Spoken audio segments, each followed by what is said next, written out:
जय हिंद दोस्तों। आज के इस वीडियो में हम लोग पढ़ेंगे संस्कृत और जीरो से बेसिक लेवल से पढ़ेंगे। ठीक है, तो यहाँ हम हेडिंग बनाते हैं संस्कृत। संस्कृत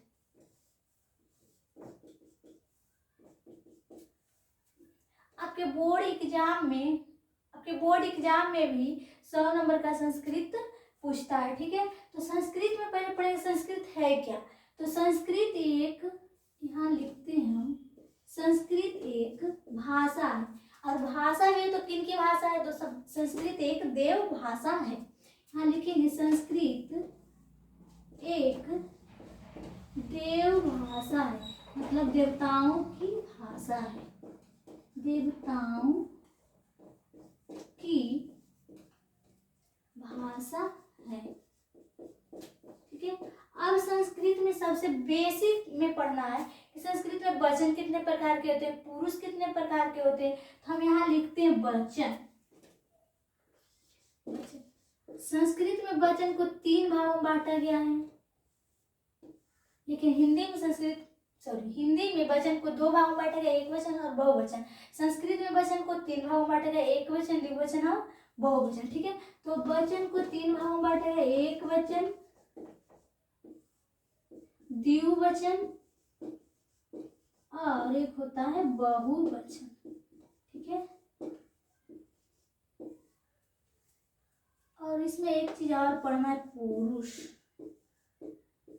पुरुष को कितने भागों में बांटा गया है, तो इसमें पढ़ेंगे पुरुष को भी 3 भागों में बांटा गया है। पुरुष को 3 भागों में बांटे गए, प्रथम पुरुष, मध्यम पुरुष और एक होता है उत्तम पुरुष। ठीक है, संस्कृत में वचन को 3 भागों में बांटा गया, एक वचन, द्विवचन और बहुवचन। और पुरुष को भी 3 भागों में बांटा गया है, प्रथम पुरुष, मध्यम पुरुष और एक उत्तम पुरुष। तो अब एक वचन क्या होता है, तो जिसमें एक वस्तु का बोध हो उसे एक वचन कहेंगे। जिसमें द्विवचन, 2 वस्तु का बोध हो द्विवचन, और 2 से अधिक वस्तुओं का बोध हो या फिर तो किसी भी चीज का बोध हो उसे बहुवचन कहेंगे। ठीक है, तो उसके पहले हम लिखते हैं संस्कृत में स का अर्थ क्या होता है, तो स का अर्थ होता है वह। ठीक है, अब देखो द्विवचन में तो तब, ये द्विवचन का उदाहरण हो गया। ठीक है, क्योंकि तब का अर्थ होता है वे दोनों।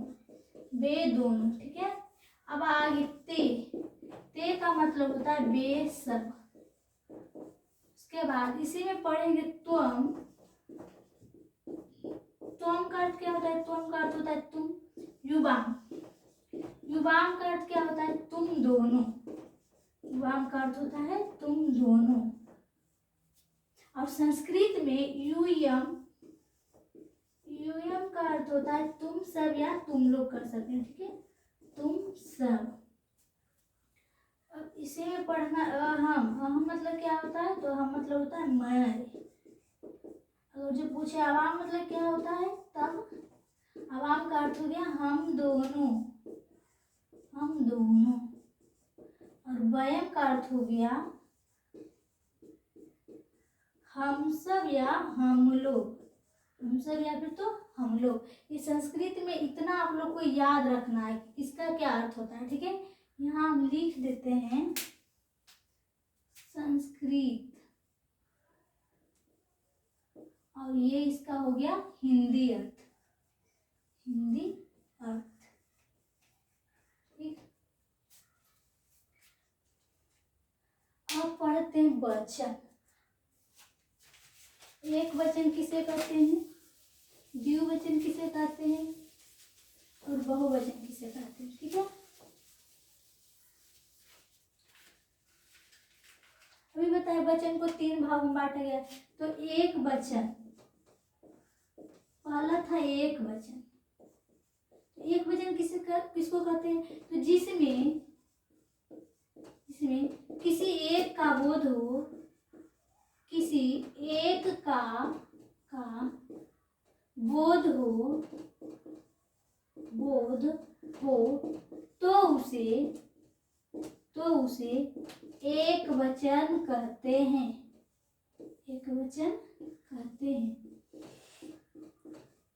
जैसे में अगर जो हम पूछें कि जैसे में क्या क्या होगा, तो यहाँ पे एक वचन में वह है तो कह सकते हैं सह। और क्या होगा एक वचन में, ये तो द्विवचन में हो जाएगा और ये बहुवचन में। और एक वचन में होगा तुम को बोलते हैं संस्कृत में त्वम, ठीक है, कौमा। और एक वचन में क्या होगा, और एक हो जाएगा अहम, इत्यादि कर लेते हैं, ठीक है, इत्यादि। अब अगला है एक वचन के बाद पढ़ना है द्विवचन। द्विवचन, द्विवचन किसको कहते हैं, तो जिसमें दो का बोध हो उसे द्विवचन कहते हैं। जिसमें किसी दो का बोध हो, दो का बोध हो तो उसे द्विवचन कहते हैं, तो उसे द्विवचन कहते हैं। अगर एग्जाम्पल में पूछे क्या होगा, जैसे इसमें द्विवचन कहोगे तो बे दोनों, दो का बोध रहा मतलब ये द्विवचन हो जाएगा। तो बे दोनों को संस्कृत में क्या बोलते हैं, तव बोलते हैं। तो जैसे लिख देंगे तव कौमा, और वेद तुम दोनों लिखा हुआ, तो इसमें भी द्विवचन का प्रयोग हुआ है। तो तुम दोनों को संस्कृत में युवाम कहते हैं, ठीक है, तव युवाम। और पूछे क्या हो जाएगा तब, अब देखो हम दोनों, इसमें क्या हो जाएगा कौमा में आवाम, द्विवचन है सब, ठीक है, इत्यादि कर लेते हैं, इत्यादि। उम्मीद है इतना आप लोग को समझ में आया होगा। इसके आगे हम लोग बढ़ते हैं।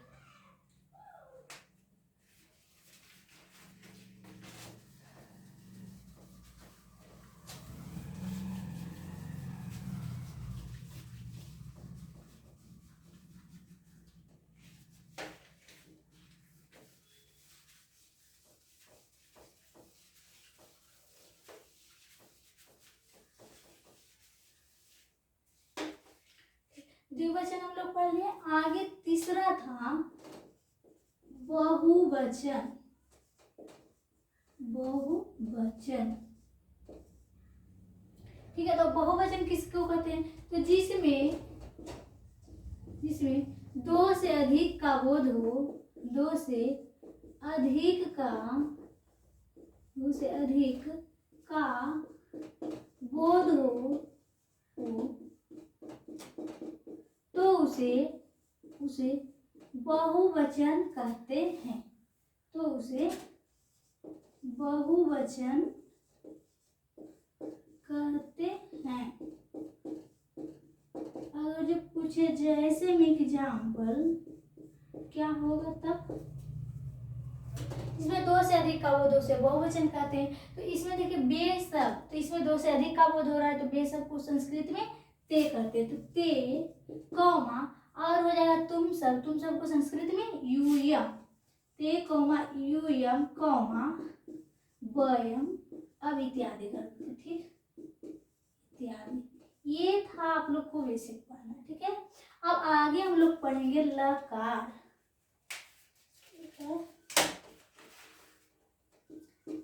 लकार।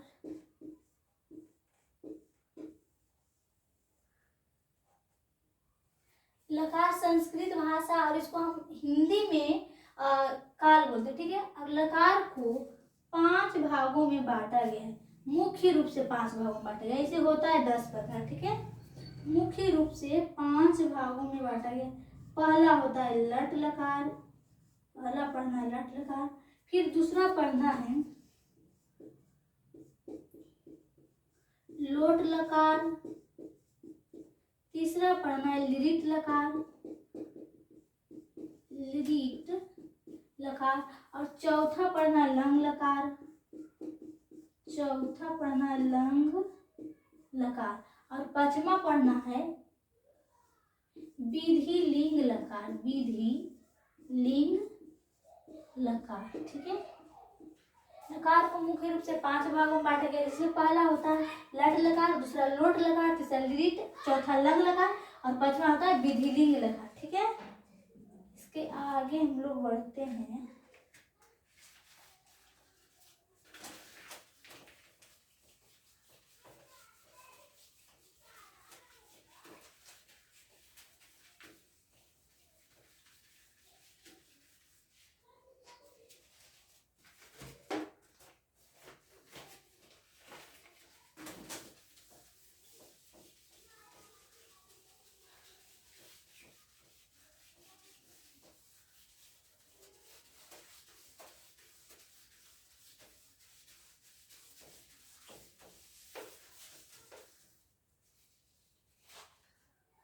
अब हेडिंग बनाइएगा लकार। लकार, तो लकार किसे कहते हैं? परिभाषा होगा जिससे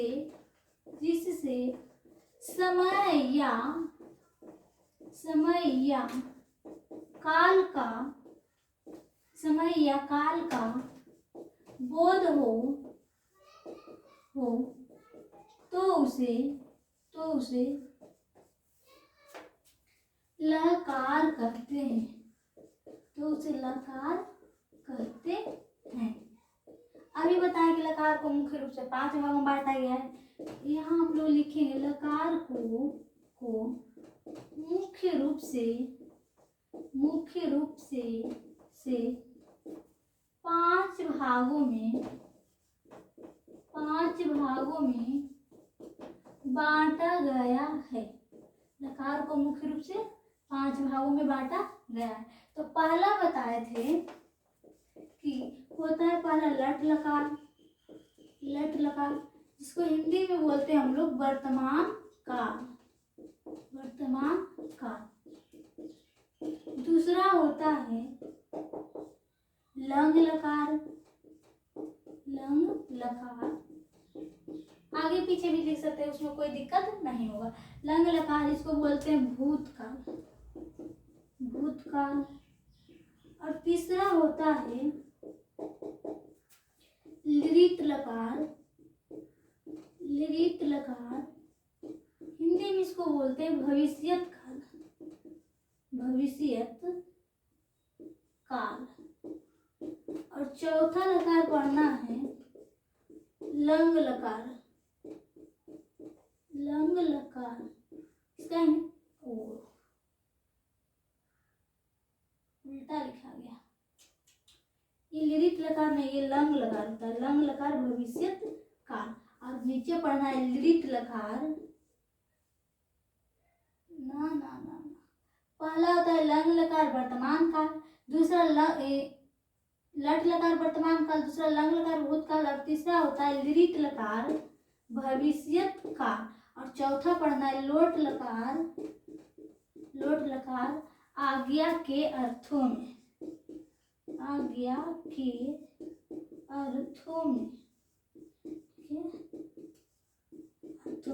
पांचवा लकार पढ़ना है आप लोग का विधि लिंग लकार।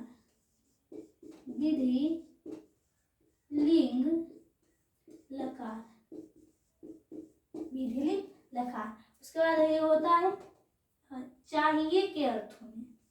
इसका प्रयोग हम लोग चाहिए के अर्थों में करते हैं। ठीक, चाहिए के अर्थों में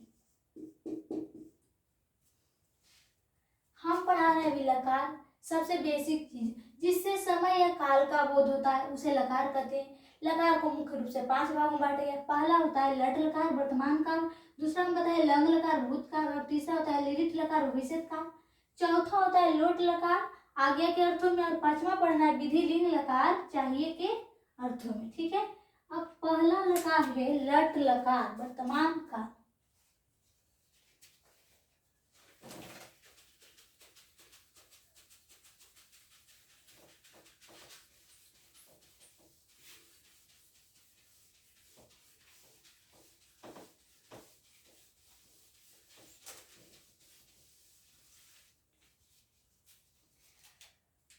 पहला लकार का नाम है लट लकार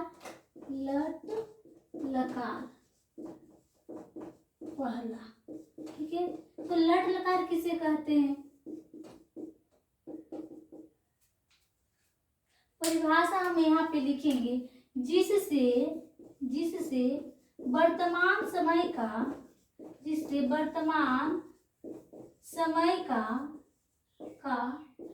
बोध हो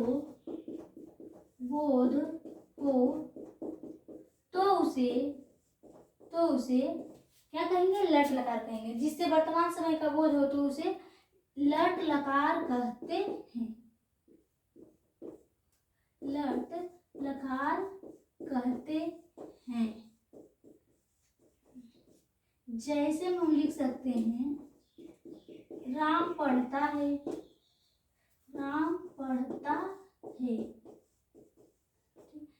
कहाँ जाते हो, तुम कहाँ जाते हो। ठीक है, तो जिसे वर्तमान समय का बोध होगा उसे लट लकार कहेंगे। अब यहाँ पढ़ेंगे लट लकार का सूत्र। अभी हम बताएं पुरुष को 3 भागों में बांटा गया है।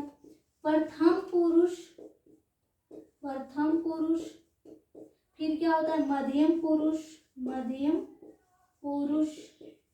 ठीक है, उसका तीसरा पढ़ना है उत्तम पुरुष, उत्तम पुरुष। वचन को बताएं कि 3 भागों में बांटे गए। एक वचन, दूसरा होता है द्विवचन, द्विवचन, और तीसरा होता है बहुवचन। वचन और पुरुष को 3 भागों में बांटे गए। वचन को 3 भागों में, पहला एक वचन, द्विवचन और तीसरा होता है बहुवचन। और पुरुष में भी प्रथम पुरुष, मध्यम पुरुष और उत्तम पुरुष। ठीक है, अब इसका पहले सूत्र पढ़ेंगे, उसके बाद बनाने का नियम जानेंगे। ठीक है,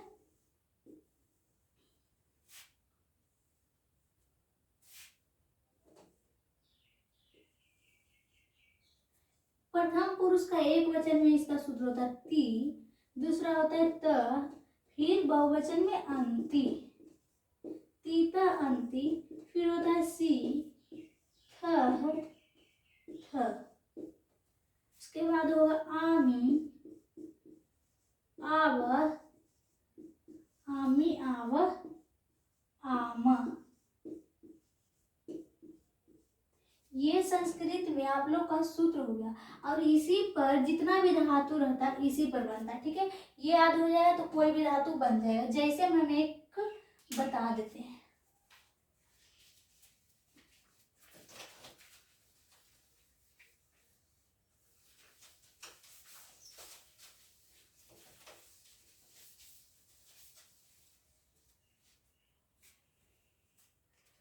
जैसे मान लो आपको कोई बोल दिया पठ धातु।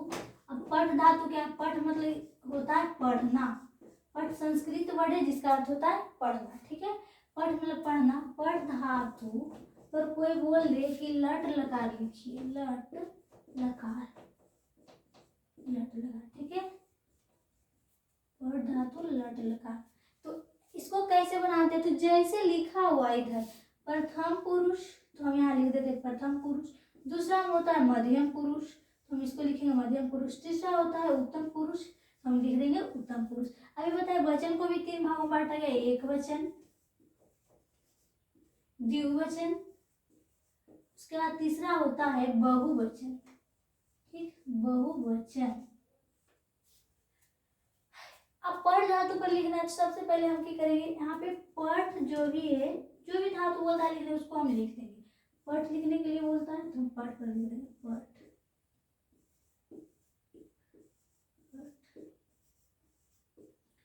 ठीक है, पठ।